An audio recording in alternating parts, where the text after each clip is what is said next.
Hi, and welcome to this week's video. This week, we're going to take a break from reviewing upcoming tax sales for this year, and instead we're going to take a look at a new feature in Parcel Fair that was just released a few days ago.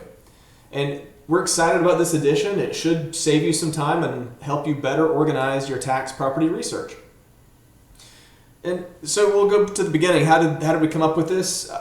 One of my favorite parts about working with our tax investor users is that they typically provide feedback and ideas on how to make some of the workflows smoother in the system and new features that save time. And in this case, we had multiple users give feedback that we needed a way to add properties to the lists that you track in bulk, like many at a time, because the one at a time approach was kind of cumbersome.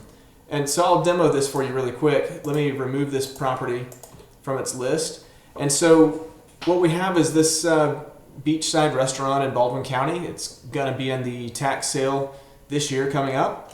And let's just add it to this Baldwin tax sale beach properties list.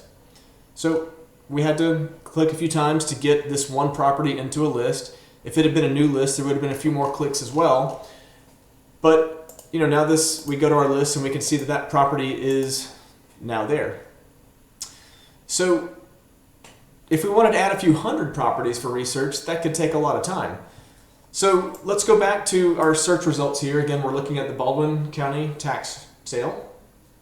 And we had several ideas on how we could add a lot of properties at once to a list, but one of our users in particular helped us simplify this and put the pieces together to make a real natural fit with our current search feature.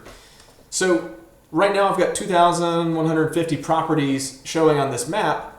So what I want to do is filter this down into something a little more targeted.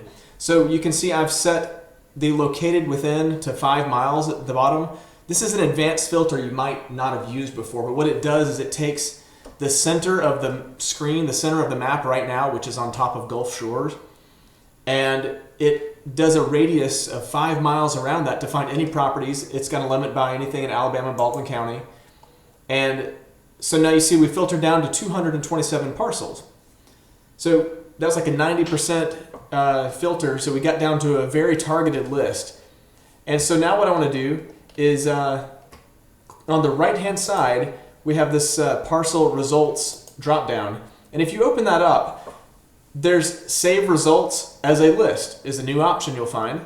And when you click that, we can select from an existing list. We could create a brand new one. And basically that gives us the option to add to that list of properties that we already have. So I'm going to click Save. And let's go view those lists. And if you remember, there was a list in here with one property in it that now has 227 properties. So it added to that list for what I wanted to track. So I want to show you, just for another way to do this, if we go down to, let's see, that same property, let's grab the zip code off of this, and you can see the property address is right here. So 36542 is the zip code.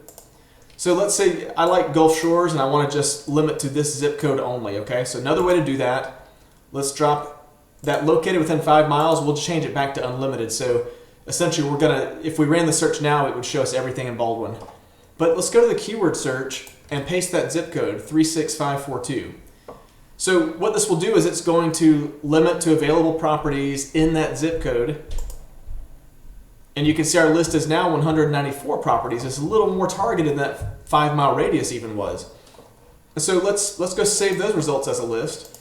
This time we'll create a new one. And we'll say 36542 tax sale list. So just for that zip code. So let's go view our lists again, and now you'll see there's another list. And we just saved hundreds of clicks because all 194 properties are in here, and we didn't have to add them one at a time. So I hope you see how this saves a ton of time. One other thing to consider is if you get things into a list, it's so easy to add hundreds of things now, you might need to trim your list a bit. So let's say that if I'm looking for things maybe with a certain total value, I could click the column heading like that, sorting. Well, this is a $500 let's just remove that one. And we'll maybe click remove on a few others. And so I can trim my list based on whatever criteria that is. Maybe it's acreage. Maybe I don't like things with small acreage, so I'm just going to delete the smallest ones from my list. And so my list keeps getting smaller. And if I want to go see that list on the map again, you can actually do that too. This has always been on here on the site. But let's say I go to the quick searches in the filter.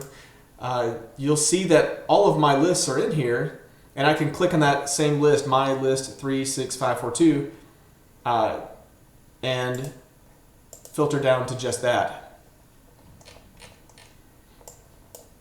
So remember, I removed some properties from the list, and so now we have 186 parcels showing because I removed properties. And one last thing to show you, if you are dealing with like a large result set, let's go back to all of Baldwin County at once. This should give us 2,000 properties. If I just want to see like an overlay for the list that I'm looking at, I can click on markers and overlays on the right hand side, and this little dialog pops up, and now I can click on that, and it puts little bubble pins on top of the properties that are in my list, and it will be in contrast with the properties that are not in my list. Here you can see properties that I removed from the list don't have a bubble on them. And then you can see when the zip code boundaries end right here, those properties outside the zip code are not in the list because that's how I saved the list to begin with. So that's a lot of different ways to show you how you can use lists to save you time and track your research. I hope this was useful for you. Please let me know if you have any questions. And if you have any ideas for videos, let me know. I'm happy to make videos on whatever things are confusing about the site or whatever can help you out. And so drop us a comment. And if you want to see more videos like this, just subscribe to the channel. So thanks for watching.